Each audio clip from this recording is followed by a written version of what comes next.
नमस्कार, मेरा नाम डॉक्टर गौरव सक्सेना और आज का जो वीडियो है वो हमारा एक कंटिन्यूड वीडियो है। लास्ट वीडियो में हम लोगों ने आपको ये बताया था दांत निकलवाने के बाद दांत लगवाना है या नहीं लगवाना, कितने तरीके से दांत लगवाए जाते हैं, उसके टाइप्स। आज जो हम लोग आपको बताने जा रहे हैं वो एक थोड़ा सा डिटेल्ड वीडियो है। किस किस तरीके से दांत लगवाए जाते हैं, कौन कौन से क्वालिटीज के जो है हमारे क्राउन्स हैं, जिससे कि आपको आगे कोई भी डिसीजन लेने में हेल्प मिल सके। मैं एक ये वॉच से शुरू करूंगा। बेसिकली ये जो वॉच है ये आपको और हम सबको एक चीज बताती है, समय। और 15 साल से 15.5 साल से मैं जो काम कर रहा हूं, तो मैं अपनी डेंटिस्ट्री में जो देखता आ रहा हूं, पिछले 15 साल में जो डेंटिस्ट्री ने चेंज लिया है। आज से 15 साल पहले जब हम लोगों ने स्टार्ट किया था वहां पर एक ट्रीटमेंट प्लान होता था और आज का एक डिजिटल प्लानिंग आ गया है। तो बहुत स्पीड से हमारा जो है टाइम हमारा चेंज हो रहा है। तो टाइम चेंज के हिसाब से हमारे को भी अपने पेशेंट्स के लिए एक्सपर्टीज रोज जो है सीखना पड़ रहा है। रोज नया हम लोग सीख रहे हैं आप लोगों के लिए, और रोज हम लोग एक्सपर्ट्स एडवाइस देने के लिए आपके लिए हम लोग यहाँ पर हैं। तो जो 3 तरीके से हम लोग दांत लगाते हैं, सबसे पहला जो हम लोगों ने लास्ट वीडियो में बताया था, एक अगर दांत निकला हुआ है इसको अगर हम लोग लगवाएंगे तो सबसे पहला removable partial denture, RPD. RPD का मतलब क्या हुआ, आप रोज दांत को निकालेंगे और रोज लगाएंगे। मसूड़े की सपोर्ट से वो दांत बनता है। एडजेसेंट टूथ का हम लोग सपोर्ट लेते हैं, चाहे हम लोग सिंगल दांत बनवाएंगे, चाहे हम लोग एक साथ 3-4 दांत बनवाएंगे। तो पेशेंट का सवाल क्या रहता है, डॉक्टर साहब मेरे 4 दांत निकल गए हैं तो क्या मुझे और भी दबाड़ा निकलवाना पड़ेगा? मेरे 8-10 दांत निकल गए हैं, तो बुजुर्ग लोग आते हैं, ओल्ड पेशेंट्स आते हैं। मेरे 7-8 दांत निकल गए, मुझे और सारे निकलवा के पूरी 32 ही बनवानी पड़ेगी? ऐसा नहीं है। रिमूवेबल पार्शियल डेंचर एक ऐसा प्रोसेस है जहां पर जितने भी हमारे टीथ अगर निकले हुए उसी को ही हम लोग रिप्लेस कर सकते हैं, और उसी को रिप्लेस करके हमारे एडजेसेंट टूथ को हम लोग किसी को भी कोई हार्म नहीं बचा रहे, उसी की सपोर्ट में हम लोग दांतों को लगा रहे हैं। तो हमारे को किसी भी दांत को निकलवाने की एक्स्ट्रा जरूरत नहीं है अगर वो दांत हेल्दी है। ये इंपॉर्टेंट है, अगर वो दांत हेल्दी है। और अगर वो हेल्दी नहीं है तो उसका ट्रीटमेंट हम लोग करके उसको हेल्दी कर लेते हैं। तो ओवरऑल हमारे को रिमूवेबल पार्शियल डेंचर का मतलब क्या हुआ, निकालने लगाने वाले दांत। अगर कंप्लीट डेंचर बन रहा है वो एक अलग वीडियो है। रिमूवेबल पार्शियल डेंचर जिसमें हमारे कुछ दांत मिसिंग है, उसी को हम लोग रिप्लेस कर रहे हैं। हमारे 5 दांत मिसिंग है, हमारा सिंगल दांत मिसिंग है तो भी हमारा बन जाएगा, हमारे 4-5 दांत मिसिंग है तो भी बन जाएंगे। तो ओवरऑल अपर लोअर में हम लोग इंडिविजुअल भी अलग अलग बनाते हैं। एक प्लेट रहता है तो उसमें निकाल के आपको प्रॉपर डेंचर की तरह ही उसका क्लीनिंग होता है, और प्रॉपर उसी तरीके से हमें रात को निकाल के रखना पड़ता है और दिन में हम लोग उसको पहनते हैं, जिससे कि हमारे टिश्यू को रिलैक्स मिल सके रात के लिए। सेकंड जो हमारा फेज है वो है fix partial denture. Fix partial denture को हम लोग क्या बोलेंगे, जो दांत निकलता नहीं है। अब भाई दांत निकलता नहीं है का मतलब क्या हुआ, अब ये नहीं है कि बहुत सारे बुद्धिजीवी बोलूंगा मैं, इट्स नॉट लाइक वैक्स। बुद्धिजीवी बहुत सारे क्या करते हैं कि निकालने लगाने वाले दांत को मैं देख रहा हूँ बहुत सालों से, उसको तार से बांध दिया तो पेशेंट को समझा दिया जाता है कि वो फिक्स है। वो फिक्स नहीं है, या उसको किसी मसाले से ऐसे चिपका देते हैं जिससे कि पेशेंट को लगता है कि हमने फिक्स दांत लगवा लिया। वो फिक्स दांत नहीं है। फिक्स दांत का मतलब क्या होगा वो समझिएगा। फिक्स दांत हमारा किस तरीके से बनेगा, जो हमारे एडजेसेंट टूथ है, अगर हमारा सपोज एक दांत मिसिंग है, single tooth is missing, suppose from the upper from the lower any of the quadrant, single दांत अगर मिसिंग है, थोड़ा सा इसमें देखेंगे, अगर ये दांत हमारा मिसिंग है,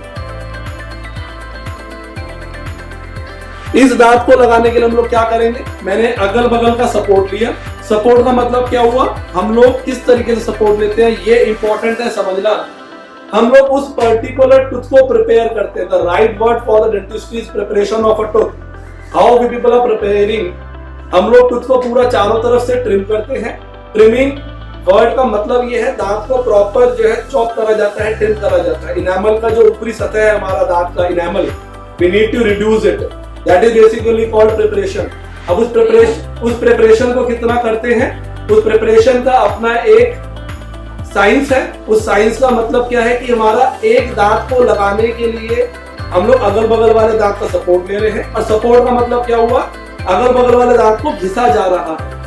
कितना घिसना है, कैसे घिसना है, वो बहुत अलग से वीडियो है। कौन सा क्राउन लगाना है, मेटल का क्राउन आता है, पीएफएम क्राउन आता है, फुल सिरेमिक क्राउन्स आते हैं, मोनोलिथिक क्राउन्स है, जर्कोनिया क्राउन्स है, ईमैक्स क्राउन्स है, वो एक अलग सेपरेट वीडियो है। बट किस दांत के लिए कितना हम लोग ट्रिम करेंगे वो इम्पोर्टेंट है। तो एक फिक्स दांत में अगल बगल दांत को हम लोग जब लगाएंगे तो उसको पूरा घिसा जाएगा। घिसने के बाद प्रॉपर इस तरीके से एक हमारा ब्रिज बन के आता है। और ये जो ब्रिज है, इस ब्रिज को अगर आप देखेंगे तो बीच वाला दांत अगल बगल वाले दांत से हमारा जो है जुड़ा हुआ है। अब बीच वाला दांत जो जुड़ा हुआ है तो बीच वाले दांत को हम लोग रिप्लेस कर रहे हैं और अगल बगल वाले दांत खाली है जिसके हम लोगों ने सपोर्ट ली है।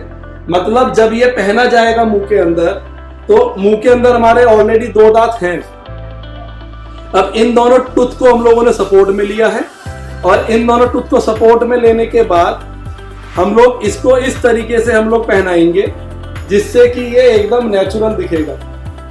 और हमारा ओवरऑल जो हम लोगों ने टूथ को प्रिपेयर किया था, हम लोगों ने ट्रिम किया था, वो ऑक्यूपाई ये वाला स्पेस कर लेगा, ये वाला क्राउन हमारा उसको ऑक्यूपाई कर लेगा। तो इम्पोर्टेंट ये है कि फिक्स दांत लगाने के लिए चाहे सिंगल दांत हो चाहे हमारे 2-3 दांत हो, अगर हमारे मोर देन 2 टूथ भी हैं तो we are replacing the tooth with the help of a fixed bridge, that is basically called a bridge. वहां पे हम लोग उसको ब्रिजिंग कहने लग जाते हैं। तो हमारे 2-3 दांत भी इससे रिप्लेस हो सकते हैं, हमारे 6 दांत भी रिप्लेस हो सकते हैं। बट कितना सपोर्ट हम लोग ले रहे हैं ये सारा एक हमारा बैकएंड पे प्लानिंग होता है। हम लोग किस तरीके से प्लान करते हैं, हमारा ओवरऑल हम लोग इंप्रेशंस लेते हैं, हमारा प्लानिंग होता है, वो पूरा एक बैकएंड पे हमारा पूरा प्रोसीजर है। लेकिन हम लोग किस तरीके से फिक्स दांत लगाते हैं। अब अगर अब सिंगल दांत को हमें रिप्लेस करना है और पेशेंट का सवाल हमसे ये आता है, डॉक्टर साहब अब हमारे को ना अगल बगल के दांतों को टच नहीं करवाना है। आजकल गूगल का जमाना है और आजकल इंस्टा बहुत एक्टिव हो गया है। तो हम लोग क्या सोच रहे हैं, हम लोगों को सब चीजें समझ में आती है। गूगल ने हम लोगों को कहीं ना कहीं पर एक उस पड़ाव पे लाके हमें खड़ा कर दिया है कि जिससे कि हम लोग अपने लिए थोड़ा बहुत सही डिसीजन हम लोग ले पाते हैं गूगल को समझ के। तो अब फिक्स दांत लगाने के लिए अगर पेशेंट कहता है कि डॉक्टर साहब अगल बगल वाला ट्रिम नहीं करना है तो हम लोग किस तरीके से प्लान करेंगे। तो वहां पर अगर मुझे अगल बगल वाला टच नहीं करना है तो मेरे को इम्प्लांट के लिए जाना पड़ेगा। What is implant? इम्प्लांट का मतलब क्या हुआ, अगर मेरा एक सिंगल दांत मिसिंग है तो सिंगल दांत के लिए मैं एक सिंगल इम्प्लांट डालूंगा। और सिंगल इम्प्लांट डालने का मतलब ये हुआ कि मैंने उस एक जगह को अगल बगल वाले का मैंने एडजेसेंट टूथ का मैंने सपोर्ट नहीं लिया है और सिंगल टूथ को मैंने रिप्लेस करने के लिए this is a cap, single implant हम लोगों ने प्लेस किया बॉडी में। और प्लेस करने के बाद this is how cap is going और मेरे को बिल्कुल एकदम इम्प्लांट इस तरीके से बॉडी में रहता है और ये मेरा सिंगल इम्प्लांट के ऊपर single cap. We are not touching the adjacent tooth. Now basically what is the use of a implant. Implant में जब मैंने अगल बगल वाला दांत टच नहीं करा तो we are conserving the naturals, that is important. तो हर एक चीज का फायदा है, हर एक चीज पे नुकसान है। आरपीडी का फायदा हमारा ये है कि हमारा अगर हम लोग फाइनेंशियली बहुत हमारा को लग रहा है कि हम लोग ऊपर नहीं जाना चाहते हैं, डॉक्टर सर मेरे लिए आप आरपीडी अगर मेरे लिए प्लान करते हो तो आरपीडी एक बहुत अच्छा ऑप्शन है। आरपीडी खराब नहीं है, निकालने लगाने वाला दांत खराब नहीं है, उसमें हम लोग अगल बगल वाले को ट्रिम नहीं कर रहे हैं, हम लोगों को मसूड़े की सपोर्ट पे ही पहनना है। फिक्स दांत का फायदा ये वो हमारा फिक्स हो जाता है। बट कहीं ना कहीं पर उसका एक ड्रॉबैक अब ये आने लग गया है। पहले 10-15 साल पहले जब इंडिया में टेक्नोलॉजी नहीं था तो हम लोग फिक्स दांत को बहुत अच्छे से प्रमोट करते थे अपने पेशेंट्स को, हम लोग बताते थे कि आप फिक्स दांत लगवाइए। अब अगर फिक्स दांत के लिए अगर मैं बोलता हूँ तो मैं यंग पेशेंट्स में हम लोग ये बोलते हैं कि अगर आप फिक्स की जगह आप इम्प्लांट पे जा सकते हैं, that is a wonderful option. तो फिक्स दांत का नुकसान अब थोड़ा सा ये है कि हमें दांत को प्रॉपरली प्रिपेयर करना पड़ता है। Metal crowns, PFM crowns, जर्कोनिया crowns सबका प्रिपरेशन मोटा मोटा 0.75 से लेकर 2 mm तक का प्रिपरेशन हमारा होता है। तो इतना दांत हमारा ट्रिम होता है। और इम्प्लांट का फायदा क्या है कि हमारा कोई एडजस्टमेंट टूथ हमारा हम लोग सपोर्ट नहीं ले रहे हैं। उसका सिर्फ और सिर्फ एक थोड़ा सा एक ड्रॉबैक सिर्फ मैं ये बोलूंगा, प्रोसेसेस देने में हमारे को कुछ महीने का समय लगता है, 1 से 2 महीने। बल्कि हम लोग किसी जो टेक्नोलॉजी आ रहा है किसी केसेस के अंदर हम लोग इमीडिएट क्राउन्स भी देते हैं, उसका एक सेपरेट वीडियो है, हम लोग वो भी आपसे शेयर करेंगे। बट इम्प्लांट, फिक्स दांत और आरपीडी, इन 3 तरीके से हम लोग दांत को लगाते हैं। तो जिस तरीके से भी आपको दांत लग सकता है, आप अपने डेंटिस्ट से बात करिए, आप हमसे संपर्क करें, आप प्रॉपर हमसे समझें, आप अपने डेंटिस्ट से प्रॉपर समझें कि भाई दांत लगाने के क्या क्या तरीके हैं डॉक्टर साहब, और उसके हिसाब से फिर आप अपने लिए, अपने सज्जनों के लिए, अपने चाहने वालों के लिए आप लोग अच्छा प्लान करें, जिससे कि आप हमेशा मुस्कुराते रहें और हमेशा जो है खुश रहें। धन्यवाद। Thank you.